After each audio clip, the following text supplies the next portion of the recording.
Oops, that was bad. That didn't work.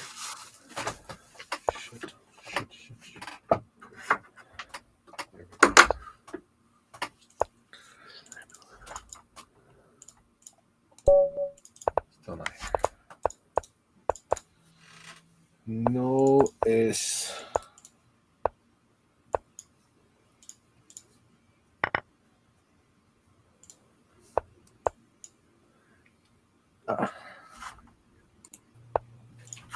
Ken. Yes, sir. Nice to meet you. Likewise. You can hear me okay? Not too bad. A bit of feedback coming in. Oh, yeah? Let me try my settings. Where did that go?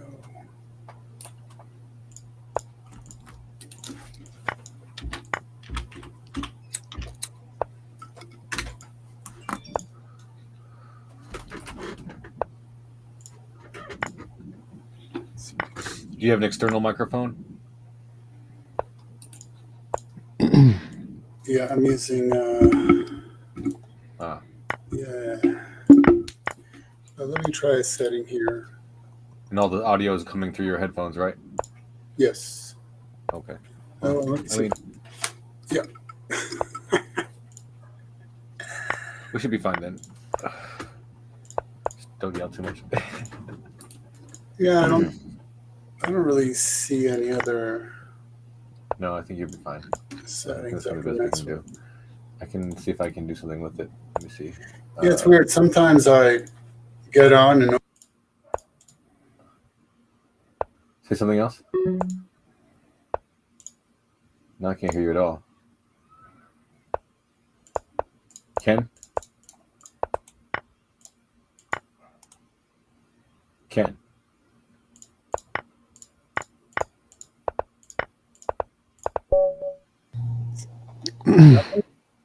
Nothing? What'd you do? We can hear you now. There's words. I can hear words. Words.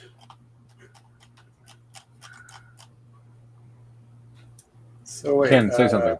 Yes, okay, I'm saying something. Huh? Okay, I hear you good. Just leave it. All right. Hands off. I don't want to ruin it. Yeah. All right. I'm not touching nothing. I'll change the volume if I need to. Say something else. Something else. It's like, no. Shut up. Something else. No, leave that on. Okay. Alrighty, guys. Let's get this cracking. Release the Kraken.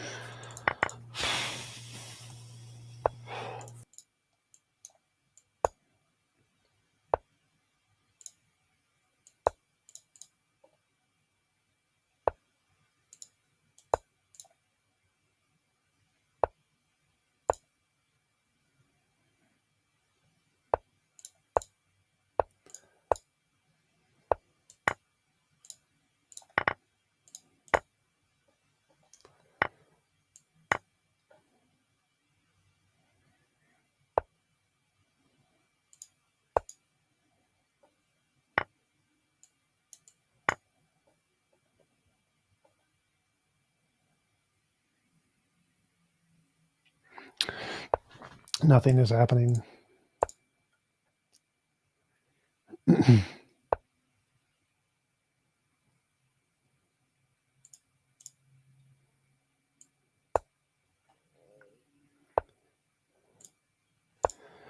There's supposed to be sound or something.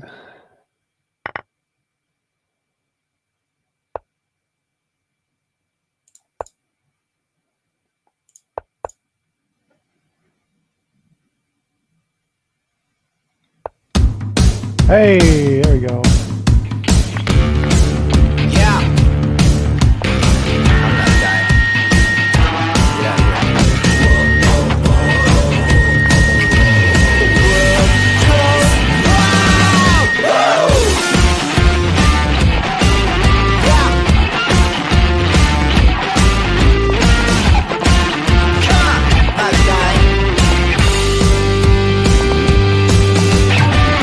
We're dancing in the streets. There's nothing left to eat. We're on a winning streak, going out in style.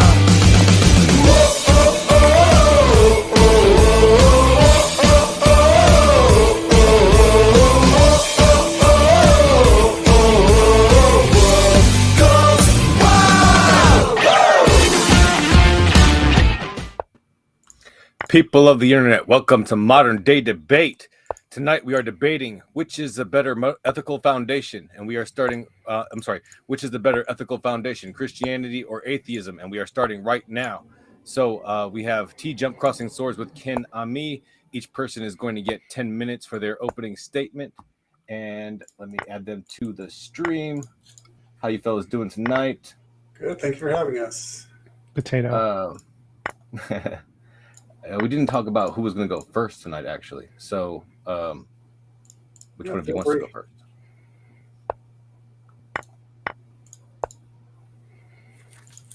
You want to go first, TJ? Damn it. No. No. Okay. Ken? Neither Would you like do to go first? Nobody wants to go first. Well, we'll debate who. Well. Okay, fine. All right, Ken, that's your first word. I will put 10 minutes on the clock. Oh. Okay. So, Bereshit bara Elohim hashemayim va'et. It's generally been translated as in the beginning God created the heavens and the earth. And for one, it provides us de novo prediction of the components of our universe, what makes it up, verifiable by the latest scientific methods, which is a time-space matter continuum, right? In the beginning time, God created the heavens, space, and the earth, matter. And so it presents us with a God who is wholly other, right? Completely distinct, not subject to time, space, and matter. So he is the objective to our subjective, and the absolute to our tentative, and the extrinsic to our intrinsic, and the universal to our mundane.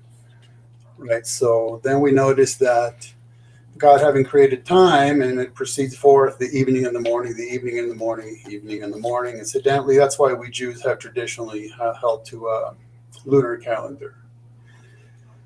And so this is linear time functioning, purposefully so, because it was created. And so we find that cause is followed by effect, right? So that provides us a premise for induction. And linear times, I tell you, it's just one thing after another, you know what I mean?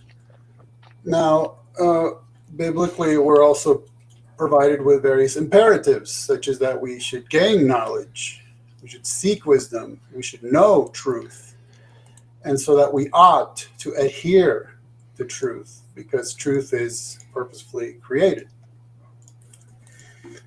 And so this provides us a premise for various things, such as adhering to logic. Because, of course, logic is part of the furniture of the universe, as some would describe it. It's a description of how reality functions.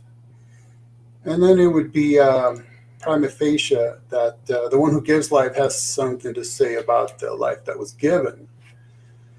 Now, when it comes to God, we're dealing with a triune being, right? One being, and what some would term three persons.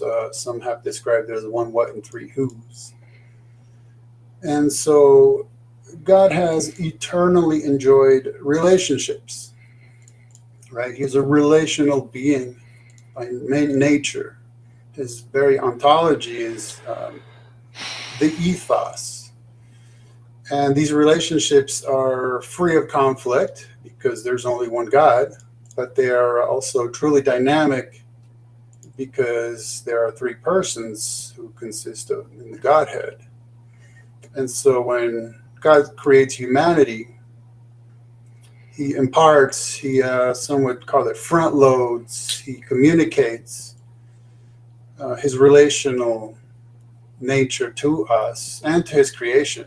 I mean, there's everything that exists really enjoys some kind of relationship, whether it's emotional or biochemical or gravitational, you name it. And so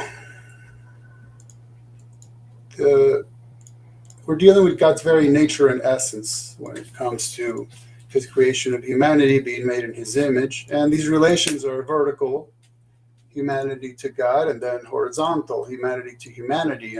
But the point is that the vertical relationships are providing the premise for the horizontal ones. Now, when it comes to the issue we're debating tonight, I thought to mention that etymologically, ethics technically refers to the ethos, and the ethos are prescriptions of what people ought to do.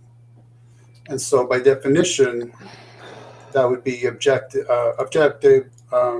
absolute, universal, etc. Whereas morality would refer to the mores, which merely describes whatever happens to be that people are doing.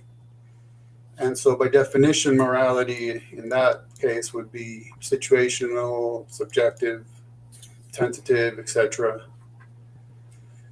But that's really not so much about terminology. It's more about the concepts, right? Because some people would call ethics a body of morals. Other people would describe what I defined as ethics as objective morality or universal morality or absolute morality.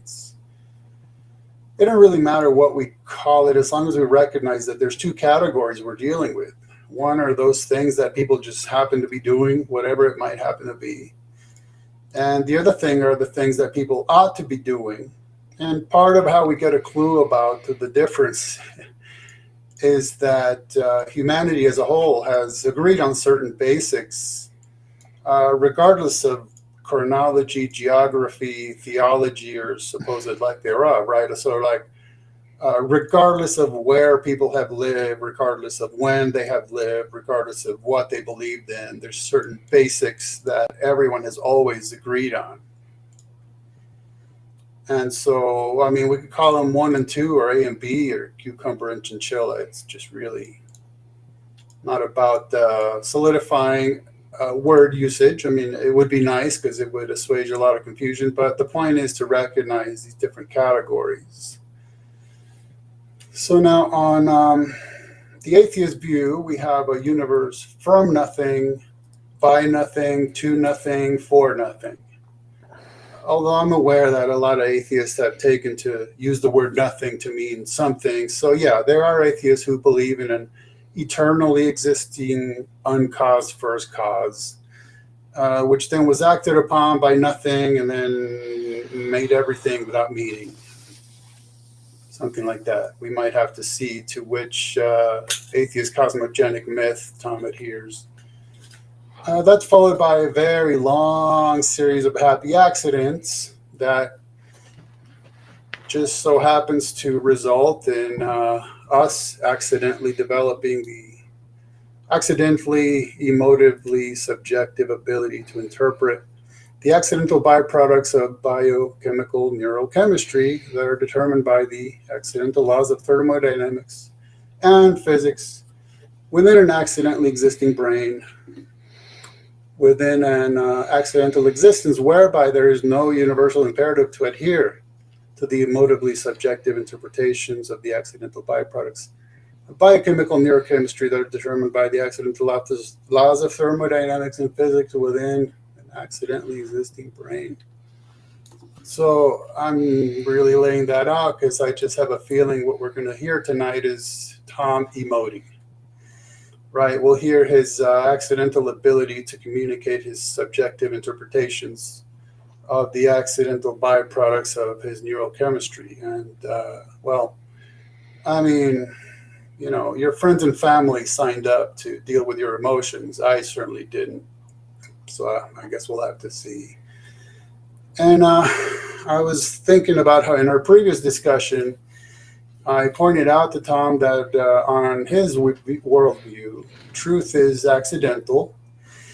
And by accidental, I mean not created, not designed, not the result of a volitional goal, not a plan, but just that it happens to have happened, and it just happens to have happened the way it happened, so that it could have really happened any way. It just so happens to have happened this way here.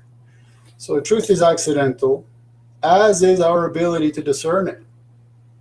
There's no universal imperative to adhere to it, nor to demand that anyone else do so. And Tom had, I'll give him enough credit that he had a moment of clarity and ended up being reduced to admitting that for him, this, whatever he's doing online, is for subjective fun and to make money. And again, I mean, I'm glad you can have some fun. I certainly didn't sign up for giving you any sort of forum to have fun. And certainly not for making money either. I mean, I'm not getting a single shekel out of this deal. I don't know how that's ethical, but in fact, I'm not even getting a Subway sandwich out of this deal. You know, where's James when I need to slap him on the back of the head? And so there we have it. That's my opening of the two views, and I'll hand it over to Tom. All right, thank you so much. And Tom, I will kick it over to you, and I will start your timer at your first word. Oh my God. That was the most gibberish, incoherent opening I think I've ever heard. Like, there wasn't a single coherent sentence in there. Like, argument, premise, conclusion. It's very, very simple. When we're talking about better ethical foundation, like the question is which works better, theism or atheism? And so you'd have to show that an invisible, all-powerful sky daddy, which we have no evidence for, could somehow qualify as a better basis for an ethical foundation than it being a higher order emergent property or law of physics or just any of the other things we know actually exist in the universe. So first you'd have to give some kind of reason to think that this thing exists at all and how it could possibly act as a grounds for morality. And to do that, you have to start with the evidence of what is the evidence of morality, and then you have to work from the evidence to a hypothesis, use the hypothesis to make a prediction, confirm the prediction, and then that's how you go from evidence to conclusion. He didn't show any of that. He just said a bunch of gibberish. I don't even know what he was even saying in the vast majority of the gibberish he said, but I'm going to need to hear from him how he goes from what is the evidence of morality and how do you go from that evidence and how does it indicate a God, how an invisible magical sky daddy could act as an objective basis for morality. Because I imagine we're talking about objective morality here, not just subjective. And if it was subjective, I mean, evolution would work better anyway, obviously. But so I didn't see anything in his opening that could actually qualify as anything even remotely qualifying as an argument towards the conclusion that theism is a better foundation of ethics. So I got nothing to respond to there. Atheism is a better foundation. Like everything in atheism has a basis in reality. None of it's made up. It's based on science. Laws of nature are objective. They exist. So if morality was a law of nature, that would make sense. It would be objective. It would exist. It would apply to everyone without opinion. It would be a stance-independent model of morality, which is what objective morality is. So if it's based on a God, where it's an opinion of the God, it's a stance-dependent model of morality that makes it subjective by definition. So it would be, by definition, a worse model of morality. There is no evidence for theism whatsoever. There is tons and tons of evidence for higher order emergent properties. And so a higher order emergent property grounding morality is far more plausible than an invisible sky daddy, like a leprechaun. The methodologies used in atheist models of morality are very simple. They start with the evidence.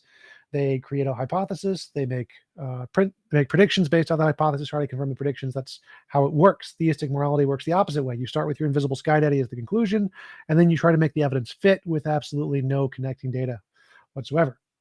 So again, he's going to have to answer those questions.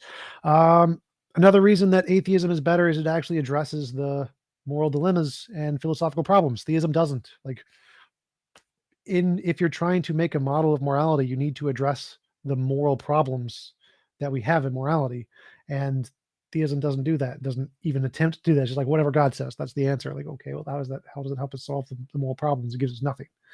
And so until he can actually address the moral paradoxes, like the Euthyphro dilemma, Gödel's or G.E. Moore's open question argument, different variations of the trolley problem, until he can show how God, Sky Daddy, answers those problems, then he's not actually providing a model of morality. In order to provide a model of morality, you have to answer the questions relevant to the field.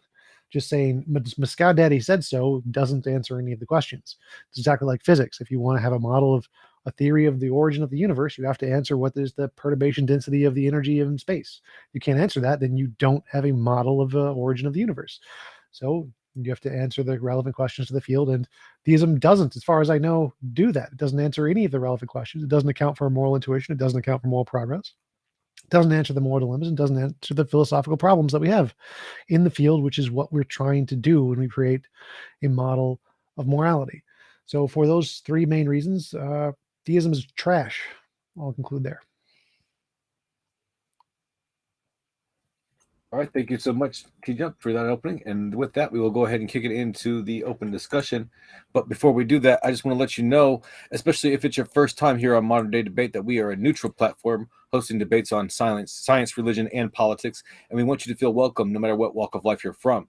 And if you have a question or a comment for one of tonight's debaters, fire into the old live chat and be sure to tag me at Modern Day Debate. Super chats will go to the top of the list. All we ask is that you keep it civil. Attack the argument and not the person, as insults will not be read, and that goes for the general discourse in the live chat as well. Please show our debaters, the moderators, and each other the respect that you guys deserve by not hurling personal attacks and insults. Our guests are linked in the description below, whether you're listening on YouTube or via the podcast. So if you like what you're hearing, please check out the links in the description below. Hit the subscribe button because we have plenty more live debates coming your way, including on the 21st at 7 p.m. we have Daniel Hakikachu is going to be locking horns and crossing swords with, let me pull up the little ad that I have here, Vosh, on, again, September 21st at 7 p.m. So subscribe, like, share, so you can see that debate coming your way. And with that, we will go ahead and kick it to our interlocutors for the open discussion for, I believe we have 45 minutes of open discussion set. So that's your first word, gentlemen. I will start your clock. Yeah, so Ken, can you give me an argument, premise, conclusion of how theism is better? You're muted. Ken, you're muted. You got to unmute yourself, Ken. You know what? I might have it muted. Sorry. There you go. Okay. There you go. I think that you were partly confused there. That was supposed to be an intro. That's what we agreed on, not a rebuttal. I'm happy to do both. Could you give me an argument now? Premise, conclusion? Yeah, so I think you, as a cheap debater's trick, you took advantage. Can we go to the topic? What is the topic? Argument, premise, conclusion. Why do you think theism also better? You are attacking theism. I'm not representing theism. I'm representing Christianity specifically. Oh my God. Christianity is a type of theism, bro. Come on. Philosophy 101. That's a category error. Not that it matters on atheism. What? And then you keep referring to morality. I would urge you to reread the title of this debate. We're debating ethics. Ethics and morality are synonyms in philosophy, bro. Catch up on your basic philosophy. Yes, but it was weird. Just a couple minutes ago, I drew a distinction and I said it's important that we consider the two different categories of phenomena. Well, I don't care what you've made up in your head. I care about what's actually academically true in the field of philosophy. So I care. They win, you lose. But still waiting. So, can you give me an argument, premise, conclusion, why theism, which atheism or Christianity is a form of theism, there is a God. That's what theism means, a God. Why that would be better? Give me an argument, premise, conclusion. Well, I'm going to take a page from the TJump manner of argument. or rather debate, and tell you that I don't need to provide a syllogism. That's virtually a quotation from yourself. It's just an argument. I can translate it into a syllogism. Give me the argument. Stop wasting time. Like you've had like 5 minutes and said nothing. So you should refer back to my introduction where I explained what you're pretending I didn't explain. I just literally finished explaining Okay, well, that. explain it. Make it an argument. Make it concise, like a sentence or two. This is the reason. Go. So you're incapable of comprehending something unless it's spoon-fed to you in I'm incapable of comprehending gibberish when it's gibberish. So try to make it not gibberish. Correct. Still So waiting. that's, Still waiting for an argument. Like, oh my God, I've given an argument. It was very, very clear. Where is yours? Okay, so I'm not sure that this game you're playing is going to be very useful. You really need I'm to. asking you for a reason to believe the title of your side of the debate. That's the game I'm playing. Stop wasting time. So- Answer the topic of the debate. I did in my introduction. I'll refer you back to it. If you need to Your wait introduction until was gibberish. Explain it again. that's a mere assertion, not that it matters on atheism. That's gibberish. Explain it again. So I'm just going to re-explain what I already explained, since Which is literally what I've been asking for the entire time. Stop wasting time. Answer the damn question. Okay, we gotta stop talking over each other, guys. Okay. No, I'm going to continue to talk over him until he answers the goddamn question. I'm just going to fucking bail because he needs to answer the fucking question. Here we go. With the emotive outbursts. Holy shit. Answer the question, kid. Boy. What is your argument? Okay. So, I think since we have God creating the universe and all that it contains, therefore he has some say in what occurs within it. And being an eternally relational being, he puts some of that relationship ethos within us. And that's what basically forms the basic for the ethics, is that we ought to not just subjectively feel like it, but based on a personal preference. We ought to be ethical. And ethical refers to even what you do in private, in the dark, under a blanket in your basement, where nobody else would know about it. I mean, this is ethics. Okay, how does this give you a better grounds of ethics than atheism? Because 1,001 atheists have assured me that atheism has absolutely nothing to do with except with one opinion, and that's whether God exists or not. Now you are proving that it's a worldview, and you're saying that it's applicable to ethics. How does theism provide a better foundation for ethics than atheism? Okay, so that would be the second part of my introduction. I mean, that was just a few minutes ago, Tom. I'm kind of shocked that Stop wasting time. Answer the question. Okay.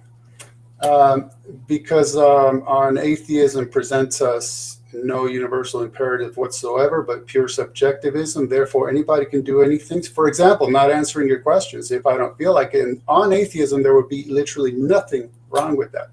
So you're stepping beyond the bounds of your worldview. And that's probably why you're getting so emotional. So are you saying that have no backing for what you're saying? It's just a bottomless pit of assertions. So are you saying that because theism posits a bunch of made up bullshit and atheism does not posit made up bullshit, that makes it better? Is that what you're saying? I would first urge you to mind your manners, because that's not very ethical. But no, of course, I No, it's wouldn't perfectly even ethical. imagine saying any such a thing. That's what it sounded like you said. You sounded like you said atheism as a worldview doesn't offer a basis of objective morality. Theism makes up a basis of morality, therefore theism is better. That sounds like what you said. I'm not arguing theism. That's Christianity is a form of theism. Google it. I don't need to Google what I know. Stop wasting time. Focus on the topic. Is your argument that theism makes shit up therefore it's better than a model that doesn't I make already shit up. asked you to mind your manners. You're not being don't ethical. care. Matters on atheism. Tom, and we I really got to already- stop I talking over each don't other, care. or I'm going to have What to mute everybody. is Come the on. argument? So, Tom, you're literally incoherent at this Don't point. tell me You're what to do emotive, ever. Don't ever tell me what to do. It's which not is an all option. that atheism leads you to do. That's precisely it right then and What there. is your argument? Is your What it argument theism makes Alright. shit up, therefore it's better? All right, hold on, guys. Just a second. Hold on. I'm going to help this out for a second. I think what he is saying is that theism provides universal imperatives. That is what makes it better. Is that No, no, no. correct, Ken? Oh my God, that's his statement. The question is how is it because theism makes shit up, it therefore does? What is the basis of these? How does it do this? The fact that it offers a solution with no evidence makes shit up is what makes it better. Is that the thing? Because atheism doesn't offer a solution, anything that offers a solution is better. Is that his argument? Okay, so I think maybe we need to take a step back. On atheism, it's literally irrelevant because you have no premise to condemn anything. So I could make up nonsense words and you would have to say, well, okay, so that's what an accidentally existing ape has to say in an existence wherein it doesn't really matter what an accidentally existing ape says because there's no universal imperative for Nope, the wrong. accidental existing ape to adhere to reality. No, Hold on. wrong. Come on. Hold on. Just let him finish his sentence. Come on. No, I'm not going to let him finish the sentence because it has nothing to do with answering the question. Atheism has as many options of objective imperatives as any other worldview. Atheism doesn't say there is no objective worldview or objective imperative. It says there's no God. There can still be objective imperatives without a God. Most philosophers agree with this. It doesn't answer the question. What is the question is what is your argument? It seems like what your argument is you say atheism isn't offering a solution. It doesn't posit anything. Theism does posit something, it makes stuff up, and the fact that it makes stuff up means it's a better solution. Is that not your argument? What if it's not? What is your argument? You know, I know you're probably co-streaming this and you're focused on your chat. You really need to be focused on the debater's opening statement because I don't know how many more times I I'm literally gonna have said to- your opening statement is gibberish. It makes no sense. Explain it. That's I'm an asking you assertion. to explain it. Holy That's an shit. assertion. Where's your argument? I do You not see- understand what you're saying. Therefore, if I do not understand what you're saying, I'm going to ask you to explain it. I'm asking you to explain it. Conclusion, I don't understand what you're saying. There's an argument. Okay, so for the third time, the argument is that the one who created this universe purposefully lays out imperatives for us to perform. These are oughts. And that's where ethics come from. They're things that we ought to do and How not. is that better than atheism? Because atheism, again, is universe accidentally, therefore all it contains is accidents, and then you get to kind of pick and choose your flavor of the jour, which is better for you. Which action do you feel like taking on any particular? No, that's false. So atheism doesn't say it's just random. There are still many atheists, the most of them believe in objective morality, objective truth, objective laws of physics, not random. So you can still have all of those things, all objectivity, normativity without God. What survey is this? Can you cite it? Google it. Google it as your citation. That's kind of a big realm. Idiot, you dumbass. Phil Survey's paper 2022, academic, peer-reviewed, published journal. It says academic philosophers, majority are atheists, majority believe in objective morality, objective meaning and purpose. Dumbass. What is, how, explain. Again, you need to explain your argument. You made this So I claim. think what you're saying is that all imams are Muslim, therefore Islam's true. Something like that. No, what I'm saying is that atheists have models of objective morality and meaning and purpose without God, and you're saying they don't. And so you need to explain how their models of objective morality, meaning, and purpose are That's not what I'm worse. saying at all. What? No, that's not what I'm saying That's at all. literally, you said that atheism doesn't provide objective, all of this stuff. Right. See, you just committed another category error. Not that it matters on atheism. You see, What? I'm talking about. You just committed another category error. Not that it matters on atheism. What is the category error?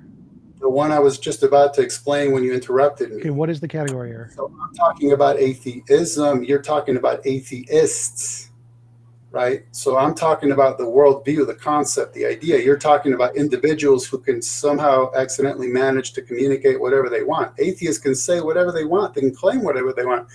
And if you know anything about modeling, whether it's cosmological or ethical or anything, anybody can model anything. A model is a model.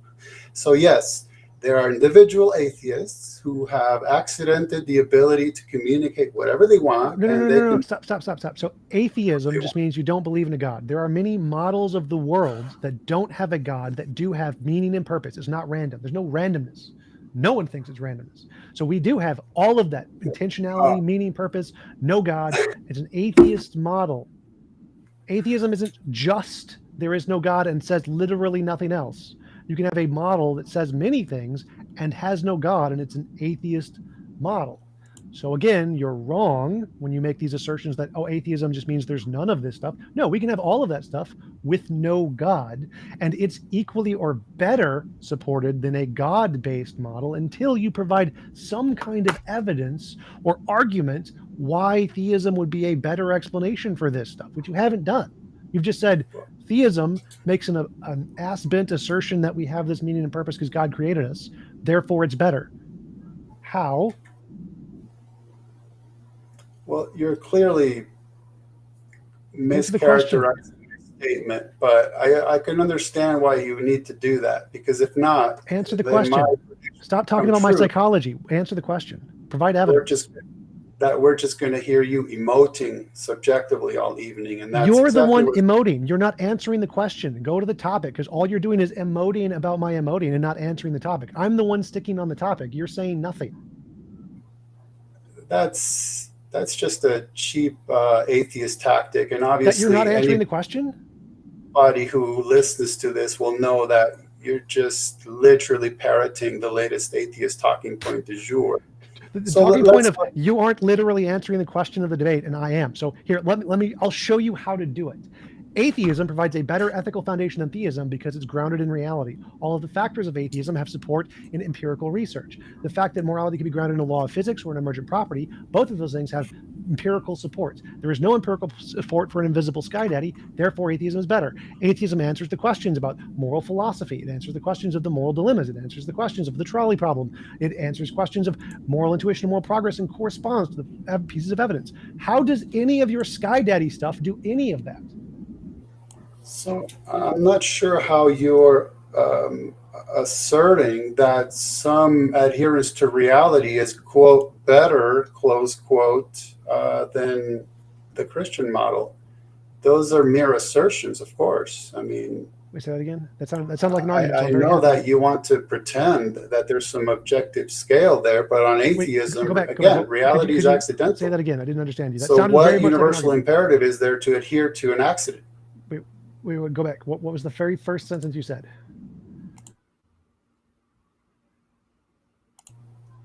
Oh, so I'm putting you guys on 60-second timers from now on. What was the very first sentence you said? Go ahead. It sounded good. What was the very first sentence in that string? I believe what I was. I'm just so puzzled that I was wondering where you get any kind of concept that we ought to base anything on accident. Reality on atheism is accidental. What universal imperative is there to adhere to accidents? So the question is we have a model that starts with evidence and it explains the data. Right there. What? Say that again. What? Yes. So I'm not sure why. Get rid of the 60-second bullshit. I'm not going to tolerate this. Thus saith Tom. Ken, you said something and I didn't hear it. What did you say before? Before or before? Okay, I keep repeating. So my argument here is that atheism is a better foundation because it answers questions in the field of morality. It starts with the evidence, moral intuition, moral progress. It corresponds to those things. It answers moral dilemmas. It answers the trolley problem. Theism doesn't do any of these things. Therefore, atheism is a better model because it actually corresponds to the questions in the field. How is theism better? It can do none of those things. Then how is it that incredibly successful first world cultures have been premised upon Christian ethics? I don't know what that means. Not that you have a premise for demanding evidence, but that'd be a pretty solid. I don't know what that means. You said something about. What was that, Ken? You said something about cultures being grounded in something. I don't know what that means.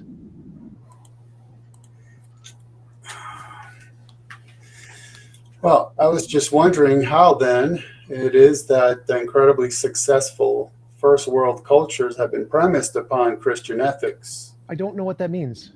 That's not a coherent sentence. Thus saith Tom, or what? Yes, Tom is the expert here when he's trying to understand your sentence, and he doesn't understand your sentence. He's like, I don't understand that sentence. What does that mean? Okay, culture denotes citizenry, a group of people who live together in community. Premise, like a foundation or an axiom. So first world, meaning what most people would consider to be the better form of life, with comforts and luxuries and health and all that stuff. So upon Christian, and that would be the view I laid out in my opening, ethics, which I defined at the outset. I still have no idea what any of that means or how it relates to the question. So again, what I said was atheism is better because it answers questions in the field. And you said something about cultures are grounded in Christianity or something?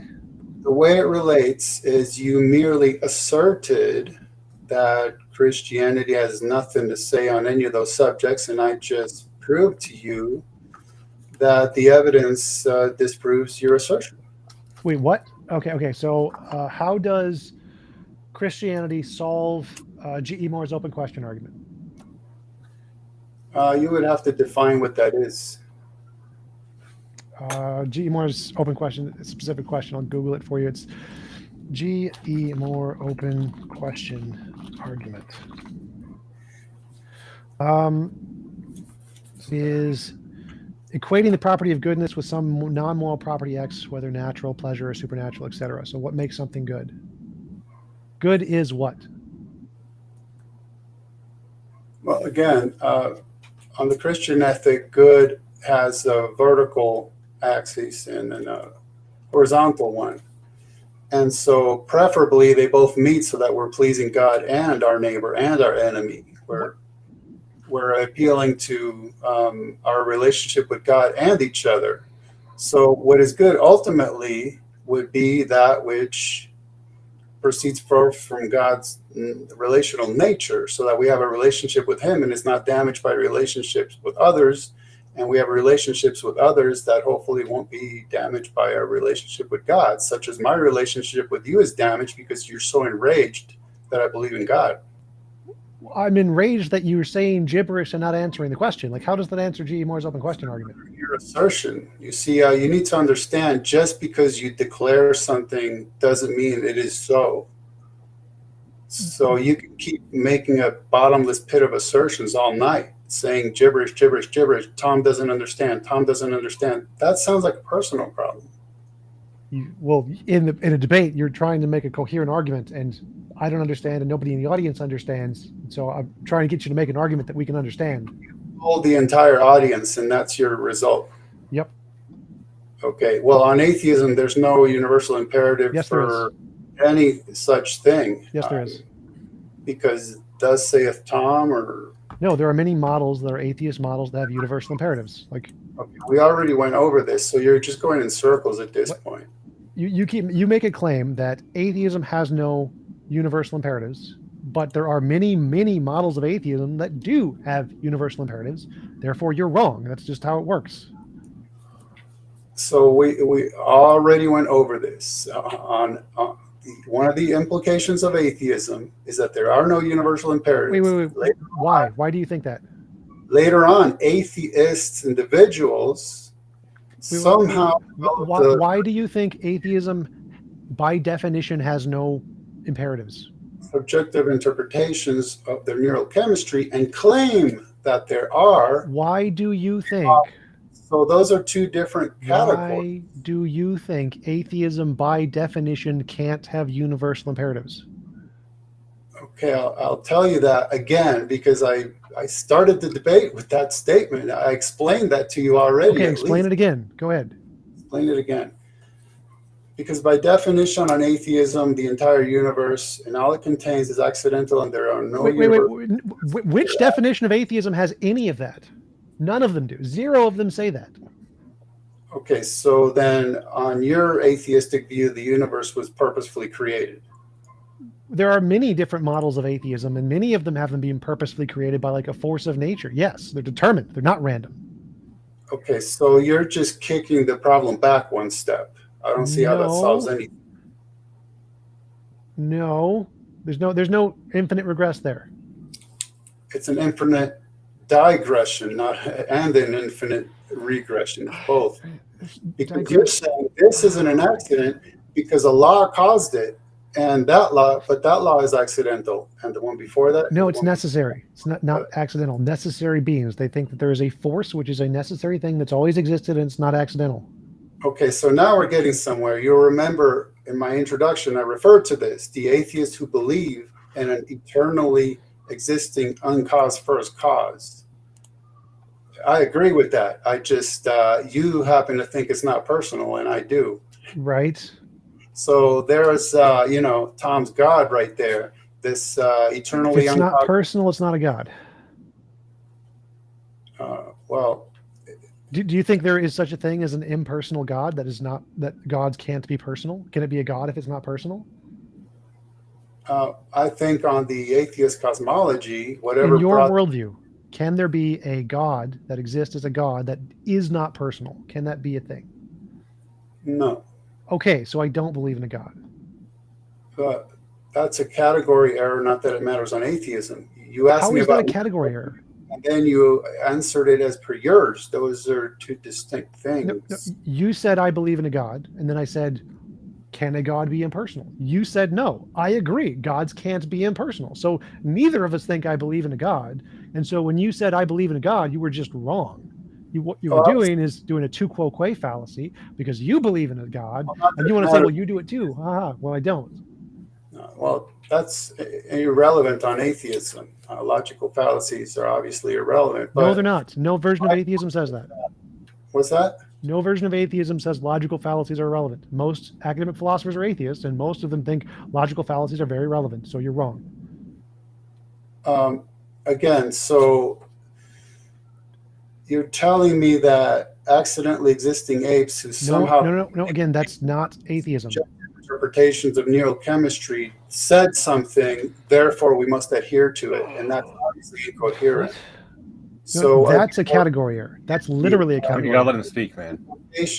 Versus he's saying whatever nothing. somebody happens to say. And ironically, this goes right back to my point about the etymological understanding of ethics versus morality. See, I'm focused on the ethic, you're focused on morality. So I'm talking about the implications of the worldview, and you're talking about what people who hold that worldview just invented and then claim that we must adhere to it because they said it. No, that's literally nothing that I said. What I said is there are models of atheism that have universal imperatives where we are not accidental, and it's not true because we said so. Never said that. It could be true. They could be correct. I don't think they are. They might be. But that fact that you claiming that atheism by definition can't have universal imperatives is just you being dumb. Like they can. Lots of them do. Where on atheism, it doesn't matter if I'm dumb or not. If their models of atheism are correct, then yes, it does. Their models include meaning and purpose, so it does matter. Well, again, I can't. Okay, so you want to go over this again. Anybody can model anything. Yes. Okay. Could they be right? So that atheists decide to model something doesn't mean it's so. Right, but it could be right. They could be right. Saying is that it could not be right because of the very implications of atheism in and of itself. It doesn't allow for that. It only allows people to claim whatever they want. It doesn't allow it for what they claim to be accurate because it doesn't jive with atheism. Not that being consistent is a universal imperative on atheism because it isn't. How do atheist models not jive with atheism when literally they're atheist models? Like, where are you getting this idea? It seems like you've made up this idea of atheism from your perspective, from your deluded Christian perspective, and you think that, oh, if anything doesn't map onto this, then it's not true atheism. It's like you're doing a no true Scotsman of atheists now. Like, what? They're not real atheists because they don't think there's no meaning and purpose. The only real atheists think there's no meaning and purpose, which is none of them. The vast majority of them don't agree with that. What you're saying is gibberish. Well, for one, on atheism, there's nothing wrong with being delusional. Yes, there is.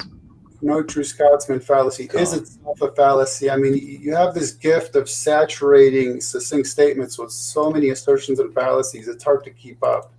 So the point was that when your premise is that the universe just happens to have happened and happens to have happened the way it happened, then there's not a part of atheism. Nowhere in atheism does it say that.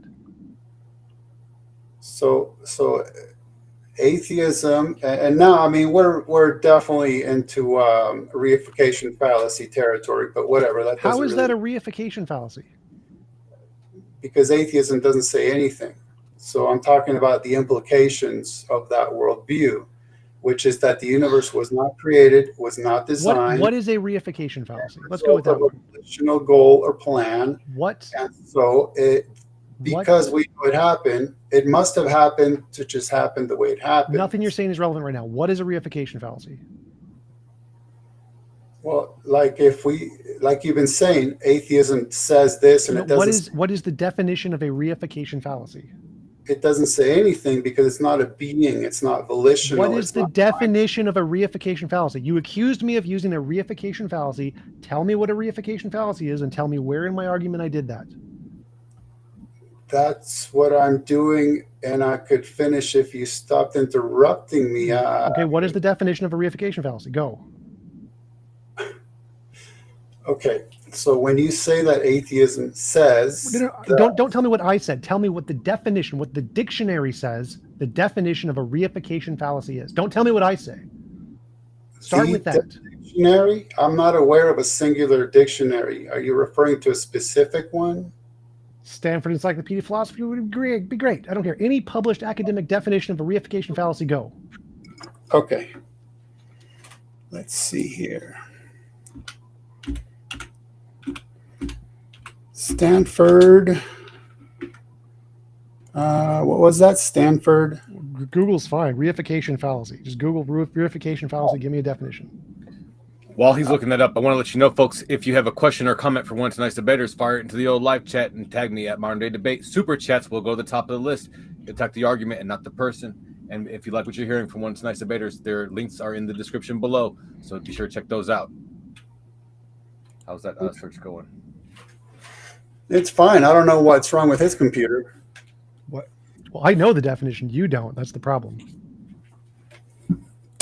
Oh, let's see here. I'm kind of, obviously we're wasting time because there's nothing wrong with logical fallacies on atheism. But again, I already said that's wrong. Like, there are many models of atheism that say, yes, logical fallacies are wrong. Every atheist philosopher thinks they're wrong. So that's just you strawman in atheism because you think it's a no true Scotsman. You're just using a no true Scotsman fallacy. You're wrong. Problem solved. A no true Scotsman fallacy is a fallacy. And I already explained to you, I'm talking about the implication of atheism. You're talking to me about I've explained to you you're wrong about. So stop strawmanning atheism. You're wrong about atheism. Okay, we're done on that topic. You've lost. Tell me what a reification fallacy is.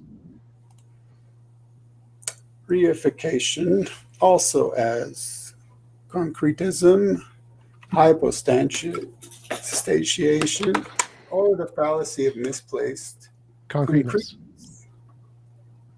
Yes. Is a fallacy of ambiguity. When an abstract belief or a hypothetical construct is treated as if it were a concrete, real event or physical entity, which is exactly what I was explaining to you before you decided to interrupt me to ask me to explain it to you. Which abstract entity am I treating as concrete? This has to be a joke. Atheism. What? How is that an abstract entity, and how am I treating it as concrete? Like, what? I'm shocked how many different times I have to explain the same thing to you. You're telling me what atheism says or doesn't say, and I'm pointing out to you atheism doesn't say or doesn't say anything. It's not a being. It doesn't make statements. Right, which means it doesn't exclude objective meaning and purpose, and I forget what the word you used, intentionality or something. It doesn't exclude those things. You can have those things in atheism because it doesn't exclude them. You keep saying it does, it excludes them. You can't keep any of that under atheism. You're wrong, and you were wrong about a reification fallacy because nothing I said was abstract and nothing I said I treated as concrete. So the point being, when atheists assert that there are these absolute universal imperatives on atheism, they have to abandon the implications of atheism to construct a model that results in that, right? If atheism doesn't say anything, then it doesn't have any implications. Well, that's a category error, not that it matters on atheism. How is that a category error? What is a Google category error for me? Do that. So it gets you to stop using that wrong word. Yeah, I think I'm done jumping through your little quaint hoops. I've already explained multiple times that one of the implications of atheism is an existence that's accidental, and therefore there's no universal imperatives to adhere to any part of it. But then atheists somehow are accidented into the position where they're capable of making assertions, and they do so. And then we're expected to be impressed by their imitation ivory towers, from which they tell us that there are these things that we ought to do. And what I'm saying is that's a house of cards with no house and no cards. I've already disproved you. I've debunked you on this so many times. Like, pay attention. Academic philosophers are atheists, have atheist models that have objective imperatives. Most academic professional philosophers are moral realists who think there are objective oughts, objective imperatives, no God, objective imperatives. You've been proven wrong on this. If this is what your argument is, you've lost. Okay, again, so you are asserting that I've been proven wrong because you're appealing to the explications of accidental phenomena by accidentally existing apes, and subjectively interpreting accidental biochemical reactions within their accidentally existing brains. No, I'm appealing to academic professional philosophers who know what atheism is. You don't. You don't know what atheism is. They are professional academic philosophers with PhDs in the field. Because they're professional accidentally existing apes, then we should take them seriously. There are no accidentally existing apes. You're wrong. Stop muting me. There are no accidentally existing apes. Under atheism with objective meaning and purpose, which I just demonstrated is a thing in academic professional philosophers, there are no accidentally existing apes, not in their worldview of atheism, not in your worldview of theism. You keep, again, strawmanning their position. You are wrong about this. I've debunked you on this position repeatedly. You have been proven wrong. All right, Tom, I'm gonna have to mute you if you guys keep talking over each other. I'm sorry, but I have to do that. No, I'm not going to accept that. He says stupid shit. I'm going to stop him. That's the instructions I've gotten from James. I don't care. That's what I have to do. I don't care. I don't care. I don't care either. I'm doing it my way. I'm sorry. The only option. It's the only option. You go on your own channel to do it your own way. See, I am on my channel. Go back to the argument. Again, just because you're co-hosting doesn't mean you get to Let's not get into all that. Just keep going. So you said there are no accidentally existing apes. So are there purposefully existing apes? I don't understand. Yes. Atheism, objective meaning and purpose, objective oughts. They believe in objective, all of those things. Oh, that has no coherence to what I just asked. So you're not answering the question. The answer was yes. How does that not cohere to what you said? You're a dumbass. I literally said yes. That was the first word out of my mouth.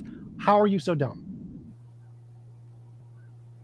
Because when you make a one-word assertion, that doesn't prove anything. It just tells me that you have subjective interpretation of biosensory input. How is the word yes supposed to be any kind of refutation? Okay, because you asked. Tom? No, you asked a question. Is there objective intention or purposefulness in our creation or something along those lines? I said yes, because of all of the examples of models of atheism I gave you before that have that. If any of those are correct, and you haven't shown them not to be correct, then they have those things. You simply asserting that you don't understand atheism and so you think it can't have those things just means you have your head up your ass. There are many academic professional philosophers who have models of atheism which understand atheism far better than you do, and they could be right. And if they're right, then you can have objective meaning and purpose and all that stuff under atheism. Very simple. And their models are much more supported than your model. So I think you're maybe way too impressed by could be.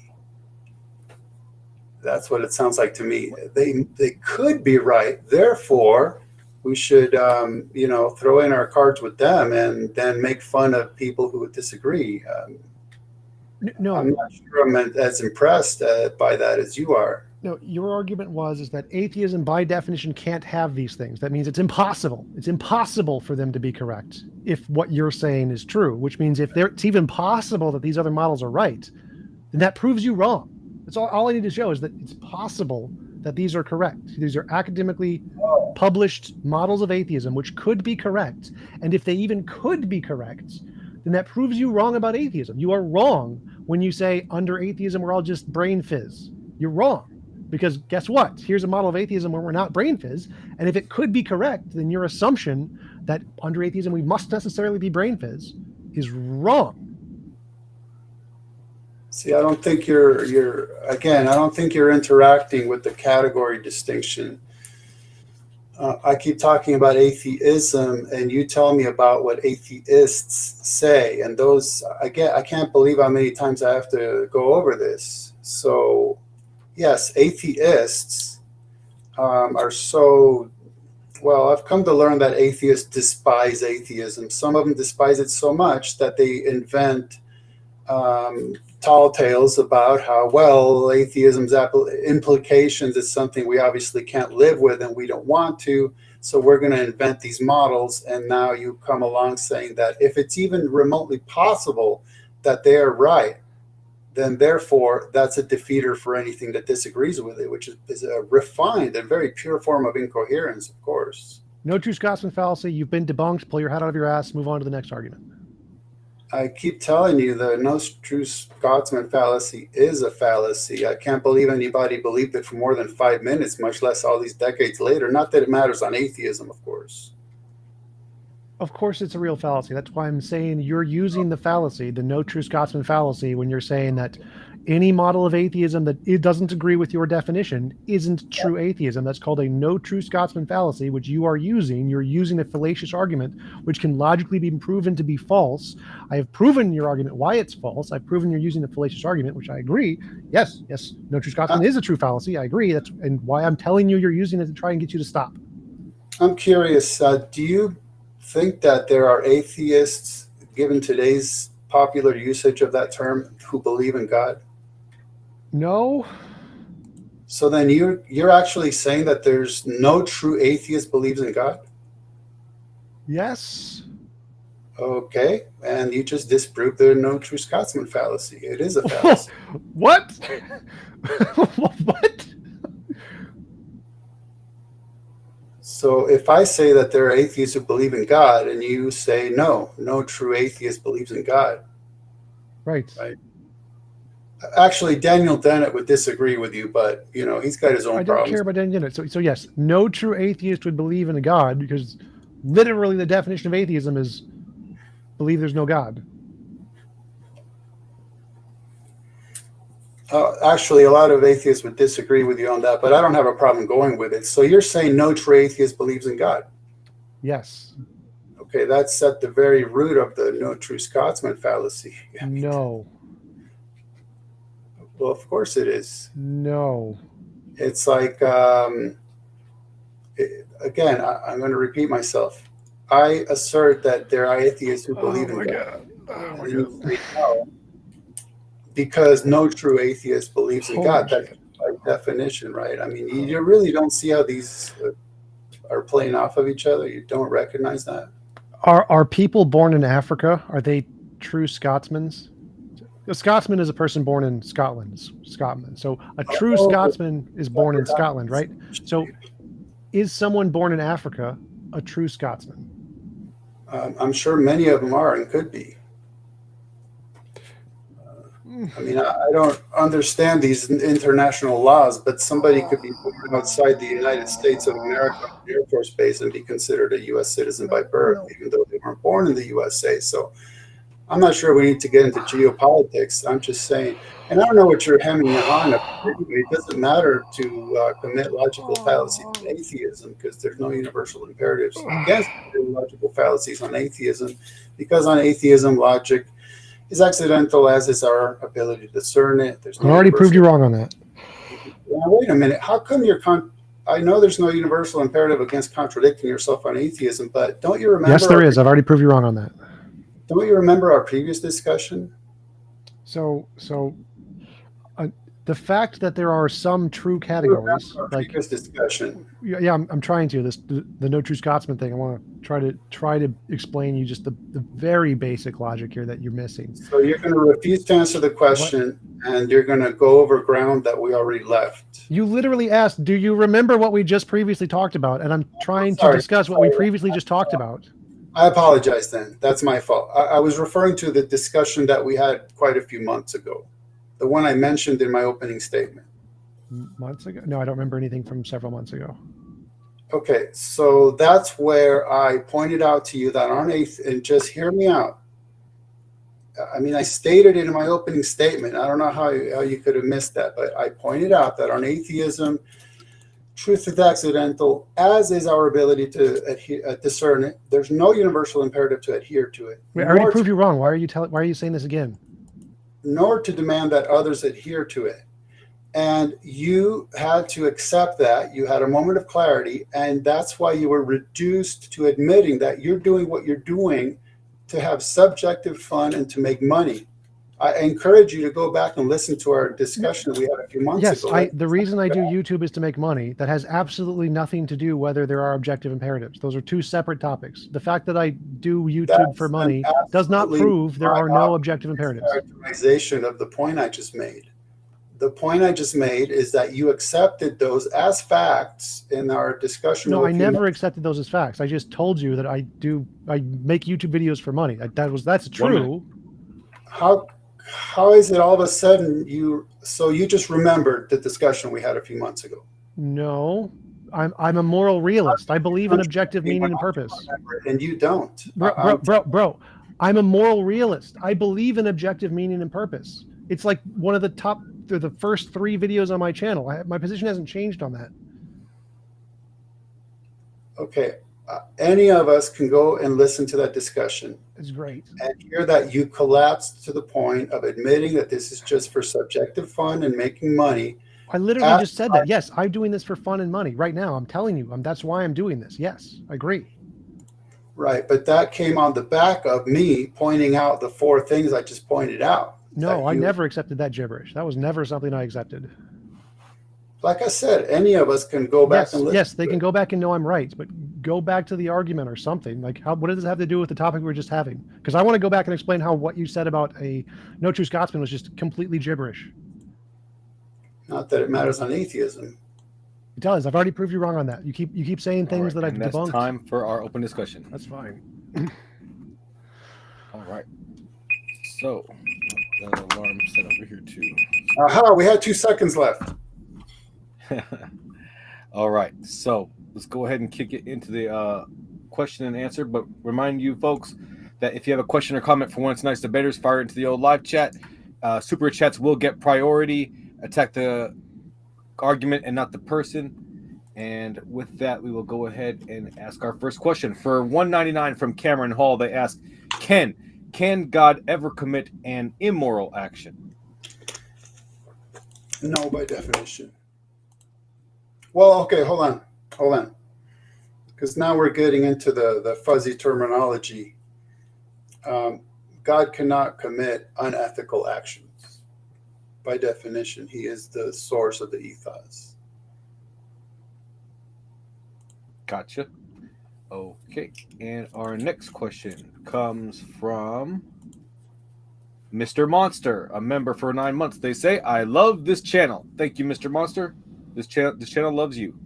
And Mr. Monster also sent a $10 super chat. They say, what do you mean by accidentally existing ape? As an atheist, I believe life is inevitable through chemical reactions and not an accident.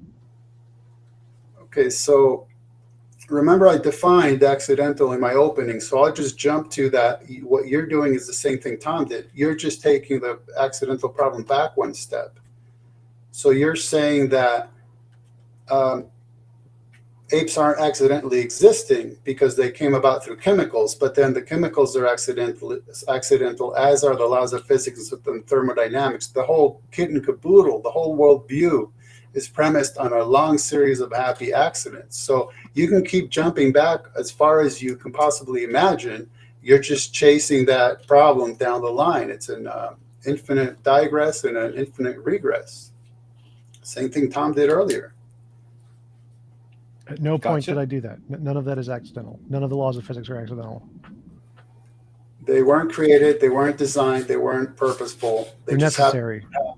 They're necessary based on something before that that is also not created, not designed, not purposeful. No, Google what a necessary being is. I don't know why you're advertising for Google so much, but I understand. Because you're ignorant, and so I don't want to explain it to you. Existing uncaused first cause. I do get that. And that's not Okay. accidental. That's the opposite of accidental, isn't it? Well, no, of course not. Okay, from That's Jupiter. assertion, but okay. Okay, from Jupiter Darman for $5. They say, do you need... No, I'm sorry, I'm skipping one. From Mr. Monster for $5. They say, can you have morality without a God? I would say yes. I have compassion for all life and still be an atheist. Why do we need God for morality? Great question. So, by definition, no, of course not. Since morality is whatever it just so happens that people are doing, then yeah, you have morality without God, of course, because anything that people do would be categorized as moral, as per the etymological definition I provided in my opening, which is a reference to the mores that merely describes. But note how it's interesting that you couldn't bring yourself to say that we ought. You just said, I have. So again, it's pure subjectivism. Okay, you have that as a subjective personal preference du jour. That's all it is. Gotcha. From Jupiter Darman for $5, they say, do you need some higher power to tell you it's wrong to cheat on your wife? If you can't reach that moral without someone telling you, that's a better system. If you can reach that moral without someone telling you, that's a better system. So this, with all due regard and discretion, I would say is what's known as a half thought, right? Because there's something, if you subjectively choose to think it's wrong to cheat on your wife, something is telling you that. It might be yourself, it might be your parents, it might be a grandparent, it might be somebody, it might be something, but there will always be something or someone that tells it to you. So why is God disqualified from being the one that tells it to you? I really don't get it. But on atheism, it doesn't matter what an accidentally existing ape does to betray the trust of another accidentally existing ape, of course. It's just irrelevant. It's not a non-issue. Gotcha. And from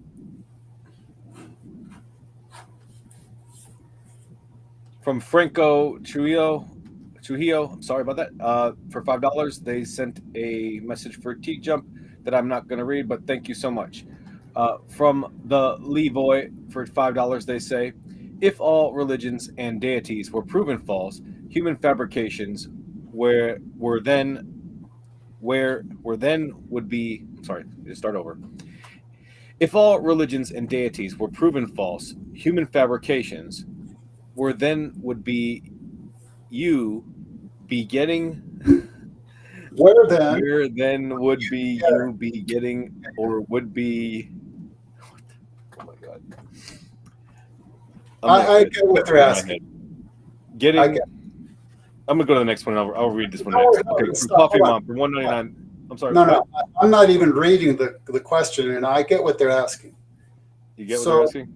Yeah. So bottom line is that on atheism, you could very easily categorize theism, extremely broad term, but whatever, as a Darwinian survival mechanism. And so, in fact, I don't understand why atheists take it upon themselves to purposefully attempt to damage somebody's ability to survive. So on atheism, it'd be perfectly acceptable for someone to believe that a being exists, even if it was proven 100% that it doesn't, because then that would just be an accidentally existing ape's ability to survive better than it would otherwise. So there'd be literally nothing wrong with it. Okay, I'm going to finish reading that question because I know how I messed it up. Where then would you be getting, or where would you have gotten your morality from? So, you finish answering that? You're good? Well, it's a little tricky again because I'm not really sure if they mean morality as mores or morality as ethos. That's kind of one of the problems that trying to be precise causes. But I mean, I suppose if no God actually existed, then we're in the situation atheism is in, and claiming that morality, I guess, is something that evolved, meaning it just happens to have happened, and it happens to have happened the way it happened, and it happened by accident, and we can subjectively choose to adhere to it or not. And so, you can kind of play the pick and choose game. As to what you want to adhere. This is why I titled one of my books From Zeitgeist to Poltergeist, because I remembered so well Richard Dawkins going on and on about the moral zeitgeist, and I kept wondering, well, what makes you think that it's unidirectional? What about if it turns into a poltergeist? And so, because atheists will generally claim that morality evolved, well, that means it stopped. Really, they should be claiming that it's evolving, and that causes another problem, so that they can't complain about anything in the past because that was moral back then. They sort of really can't even complain about anything today because for all they know, what's moral today is becoming immoral tomorrow. What is moral today, vice versa. So it's ever changing, and good luck trying to figure out what's what at any given time. All right, thank you so much. Sorry about that, Levoy. Something about that phrasing just brain hacked me into a brain fart. Anyways, Coffee Mom for $1.99, they say, what is the ethical foundation for Christianity?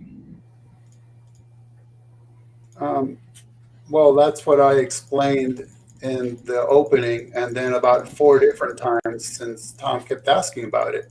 The ethical foundation is God's ontology. His very nature and essence is eternally relational. It is free of conflict and truly dynamic. And so that is part of what theologians would call a communicable attribute of God. So when he creates us, he front loads, as it were, his ethical nature in us, and then it's administered by our conscience. So that was the right at the outset, and then numerous times that would be the explanation to that. All right, thank you so much. And from Franco Trujillo for $5, they say, is it objectively immoral that both debaters are wearing wired earbuds? It can't be immoral because we're doing it. So you're merely describing that. That's what we're doing. No reaction, TJump? Well, I wasn't paying attention. That's from Mr. Nice. Okay, from Mr. Monster for $5, they say theism supports slavery and slavery is unethical. Boom, debate over. Okay, so again, to me, theism, it's just painting with such a broad brush. It's essentially a useless term because I'm not going to defend every form of theism that has ever existed. That's not what I'm here to do. But see, you made a mere assertion, so there's nothing to respond to. You would have to explain to me how it is that some essentially hairless apes enslaving other essentially hairless apes says there's anything wrong with it whatsoever within an existence wherein there is nothing wrong with essentially hairless apes to enslave other essentially hairless apes. So that's just a jump to a conclusion. You're beginning with a conclusion, and that's incoherent. Not that it matters on atheism. It's just a mere assertion.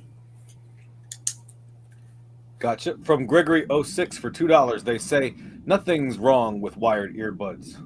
Jumping to your defense. And I agree. I have a pair within reach, just in case. So sometimes, From you know, Oliver.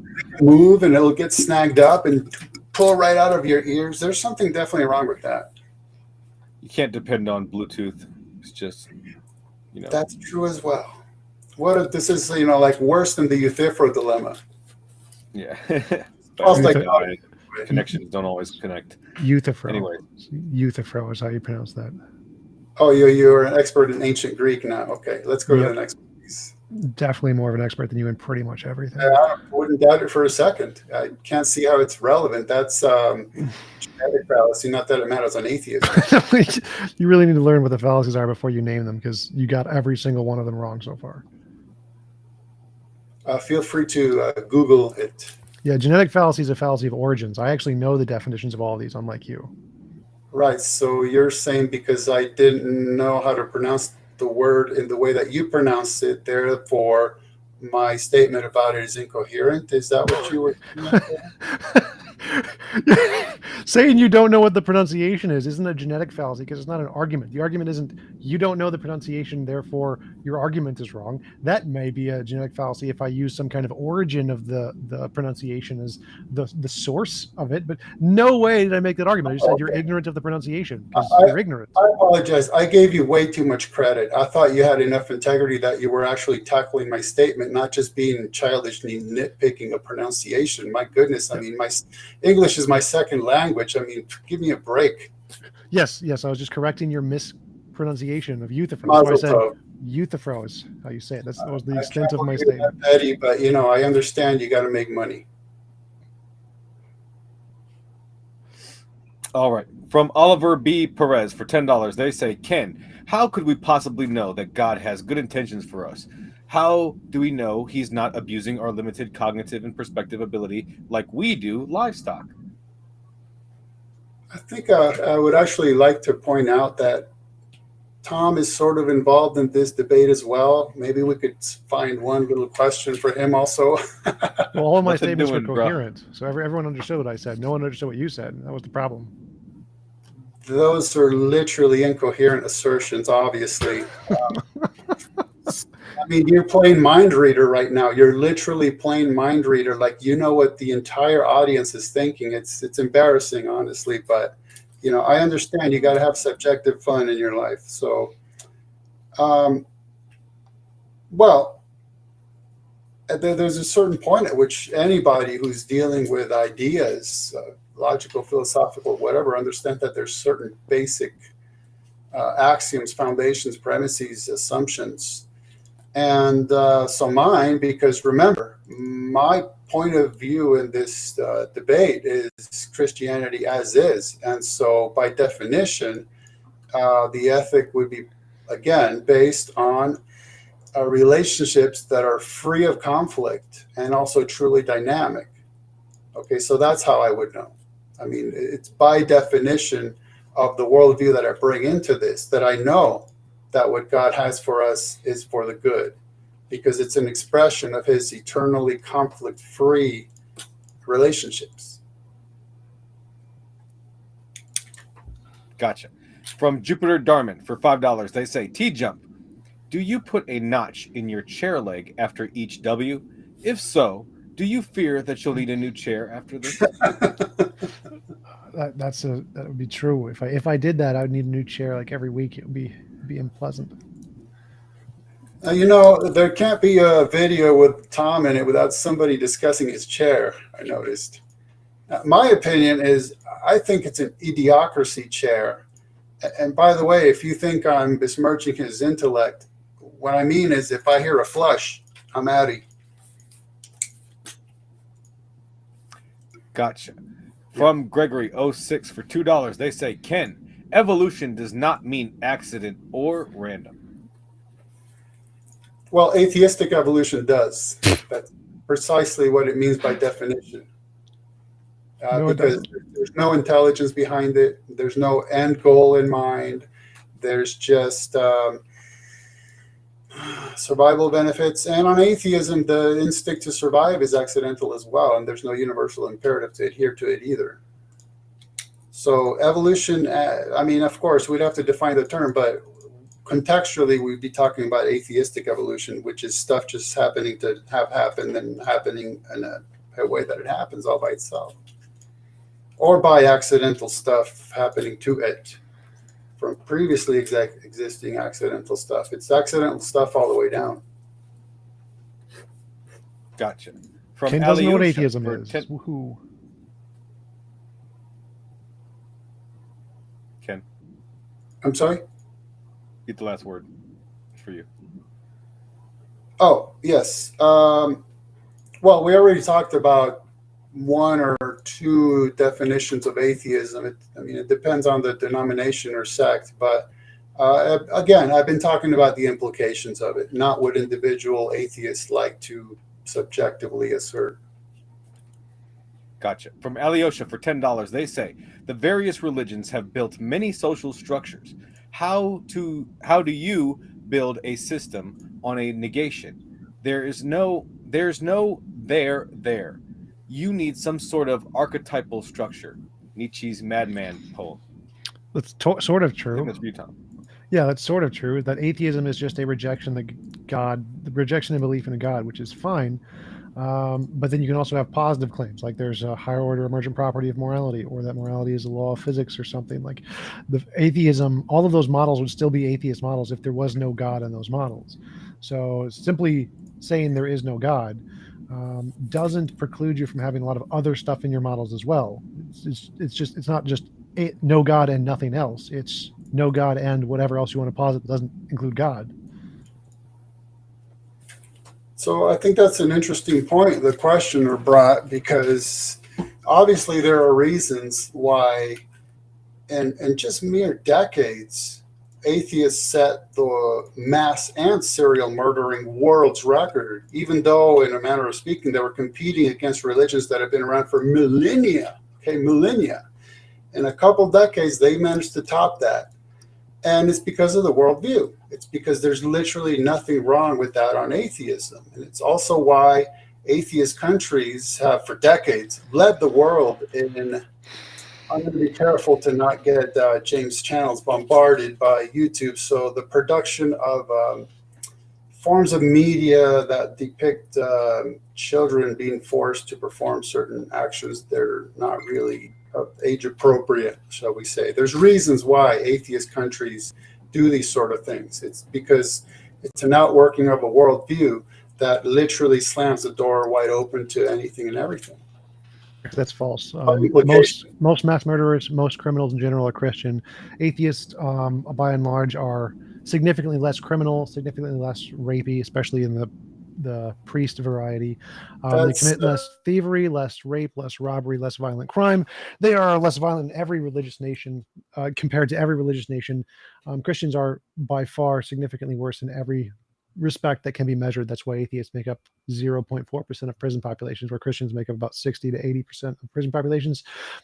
Ken just doesn't know anything, as usual. All right, and that was a question for Tom, so we're going to move on. Christian. I got the last word.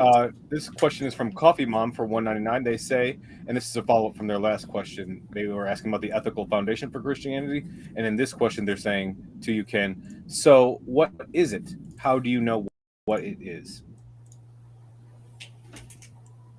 Okay, so there would be a few different ways. One, I already mentioned two of them. In a way, I'm kind of surprised that I keep being asked as if it's de novo to explain things I already explained. One of them would be that they're expressed to us in the written text that has come to be known as the Bible, and the other one would be that it is administered by our consciousness. So that this is why historically, when people set out to do something unethical, they first justify it to themselves. It's okay, actually, that I do this because, and they come up with an excuse, And I mean, I guess I can't prove this, but I would say it's pretty fair to think that one thing that separates us from the animals is that we justify our actions, right? We make excuses for them. Although one thing I know for sure separates us from the animals is fashion faux pas. Man, we need a rim shot sound effect here somewhere.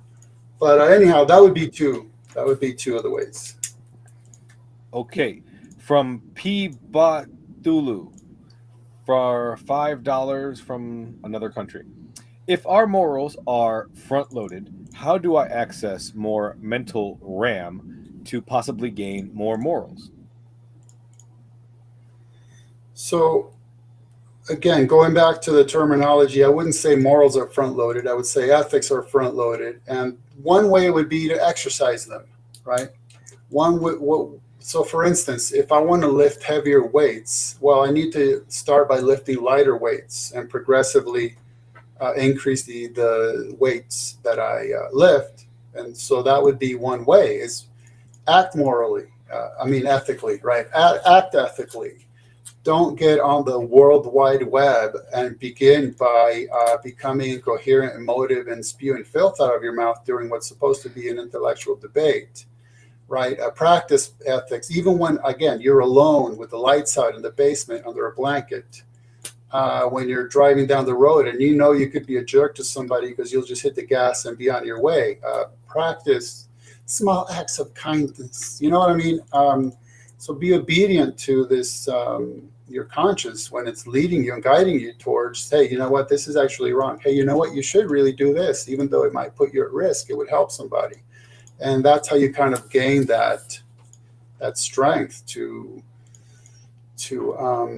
access, I forget how the question went, but access the higher form or more, or however that was put. Okay. And from Bubblegum Gun for $2, they say slavery and racism are both engines of evolution. That's for you, Tom. I don't know what that means. Engines of, like, you mean consequences of evolution? Like, yeah. Driving evolution? I'm not sure. I mean, like, if you believe in a God, they're commands of God. So, gotcha. From Pivot Cryroy for €5, they say, would it be very nice if Ken would stop debating against the straw man atheists and address TJump properly. They are disappointed with what they consider is dishonesty here. I agree. Yeah, even though there's no universal imperative against dishonesty on atheism. But the point is, that's the straw man. I've interacted with atheists, thousands of them, literally thousands for decades. And so when Tom gives me this myopic, subjective opinion of what it is, I know for a fact that there's a wider swath. That's why I'm talking about or mentioned before that there's denominations and sects. So every atheist demands that I adhere to their myopic definition of atheism. And obviously that's just fallacious because I don't accept their self-appointed pseudo-authority. I'm talking about the implications of atheism based on what it is au fond, right? At the very outset, it's a worldview that fails before it even begins. It's such a collapsed mess that's why Tom ends up saying, well, we need to import other stuff into it in order to build something that we then end up calling something like objective atheist morals or ethics or something, right? They have to beg, borrow, and steal from elsewhere just to fill the gaps in their collapsed worldview, of course. Nope, atheism had those all originally. Christianity stole from atheism, and when you're talking to somebody, you have to address their worldview, not somebody else's. It's literally what a straw man is. So if I said Christianity is the belief that Jesus drowned babies, and if you don't accept that, then you're not accepting true Christianity. That's called a straw man. It's not me being a good debater. So you need to learn how to actually accurately address the position that you're talking to, not make up your own position of what you think it should be. It's called right. So this wasn't Better Ethical Foundations, TJump's subjective interpretation of atheism or Christianity. It was atheism. What I just said. And from Cameron.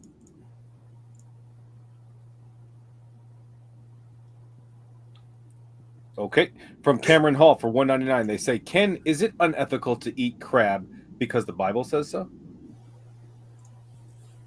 Is it present tense? No. It was. Ooh, this is tricky because of the issue of the biblical religion versus rabbinic Judaism, which is the majority form today. But for a place and a time and a culture and a people who agreed to adhere to certain laws, it was unethical for them. To those to whom it doesn't apply, it doesn't apply. So, for instance, I, as a Jew, I'm not an ancient Israelite in an ancient culture, in an ancient monarchy, in the ancient land of Israel, having agreed to adhere to those laws. So it's okay for me. You guys And hear of that? course, yeah, go ahead. The car? Yeah, we could hear the car. Sorry. Anyways, from Mr. Monster for $5, they say, is it ethical for an all-powerful God to destroy its creations? Right. So that's something I referred to at the outset, which is that the one who gives life has something to say about the life that was given. That was my initial statement. So, yeah, by definition, then if God wanted to destroy his creation, then that's what it is, his creation. It is his. It pertains to him. Yes.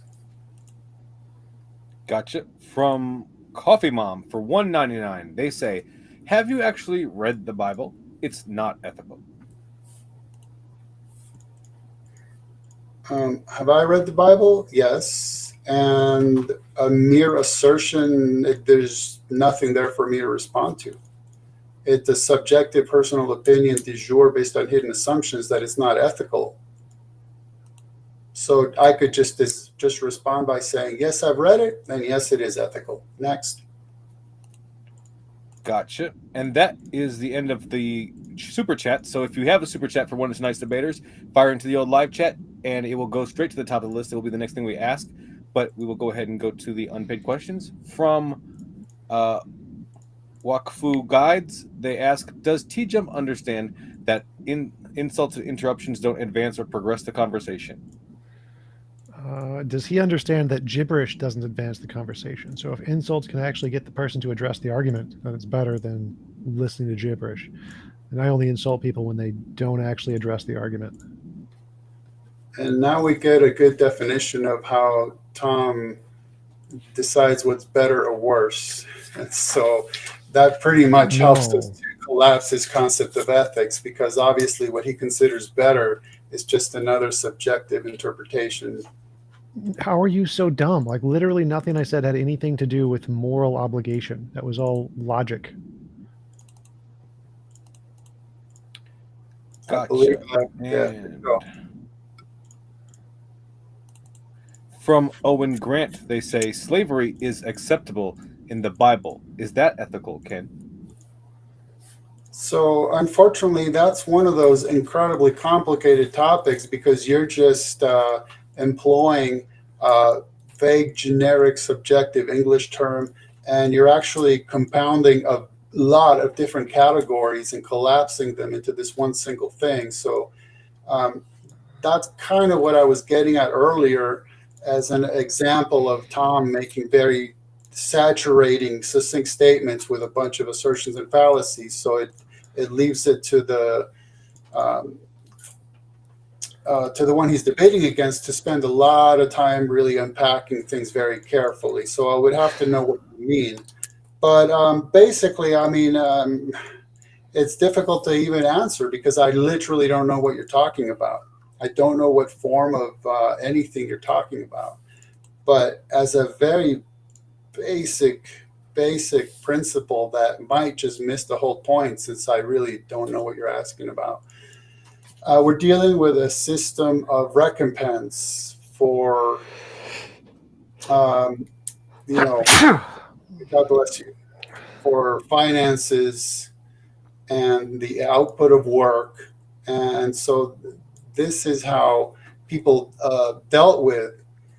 For instance, being in debt. You're in debt and you can't pay it. Well, you're going to make yourself into quote unquote a slave to pay it off, or you're going to be an enemy combatant. Well, there's a price to be paid for you putting your energies towards trying to destroy the Israelites. And I mean, again, it's very difficult to discuss something so generic, but the concept would be a styled cost-benefit analysis, and how is it that you're going to repay the actions you've taken or the situation that you're in.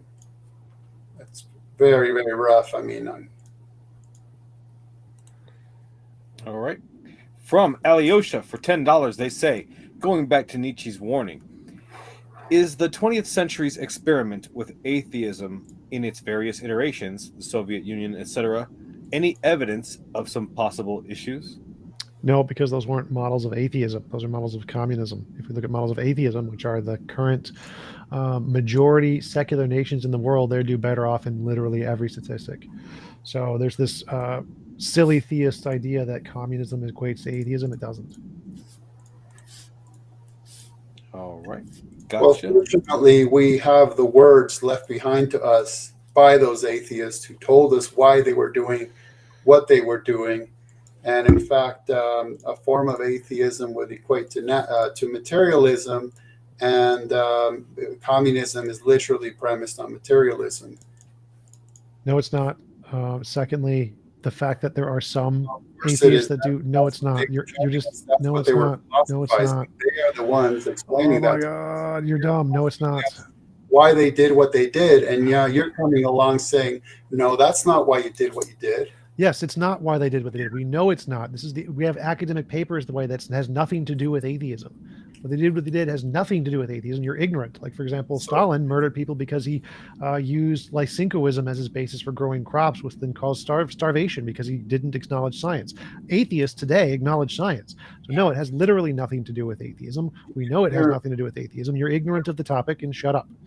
So we know for a fact. Wait. Shut up. The fact that you can list a stop. Question is for me. Shut up. Ken, the question is for TJump, so we're gonna let him get the last word anyway. So dumb Ken. So as the fact that you can list one person who was an atheist and who did a bad thing doesn't mean atheism tends towards bad things. In order to make that argument, you would need to make a generalization based on the number of all atheists. But if we look at all atheists and all religious people, guess what? Religious people do more crime. Atheists make up 0.4% of the population of prisons. If atheism was the cause of greater violence, then guess what, kiddo? We'd see a proportional amount of statistics that atheists would do more crimes. So the fact that it doesn't seem that way, and the fact that all the evidence indicates Christianity causes more crime, if your own argument disproves your own dumbass point.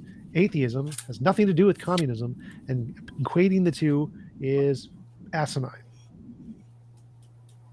all right, and the last super chat of the night from the Crawdaddy029. Well, actually, they'll be the second to last one. From Ken. They say to Ken, would you be my slave by the rules in Exodus 21? I would have to read that entire chapter to really answer you, but no, I don't owe you anything, so I'm fine. Thank you very much. All right. And the last one from Dustin Robbins for $10. They say, Ken, do you think the innate disposition of matter / being to organize itself into ever more complex forms, even ever developing conscious ones, could provide an objective, godless ethical basis? Well, the problem is you're begging way too much. I mean, you're asking if an eternal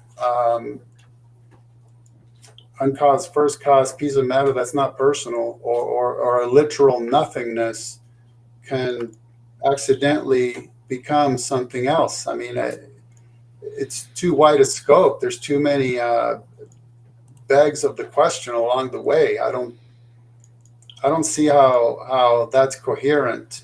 Just to again postulate an extremely long bottomless pit of assertions to then end up in, hey, now we have a model and we're going to demand that people adhere to it because it's possibly possible. That's probably could be maybe. All right. And that is the end of our super chats and the end of our questions. So before we go, I just want to thank the moderators in the chat. Thank you to James in the audience and for creating this platform. Thank you to everybody in the audience, everyone who sent in super chats and elevated the conversation. Thank you to the debaters, TJump and Ken. You guys are the lifeblood of the show.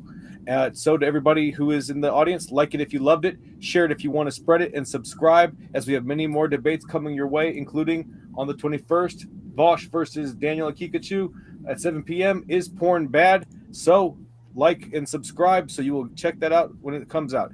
And thank you, everyone. Have a great night. And remember to keep sifting out the reasonable from the unreasonable. Have a great You all, night. thank you, Tom. Thank you, Kaz. Thank you.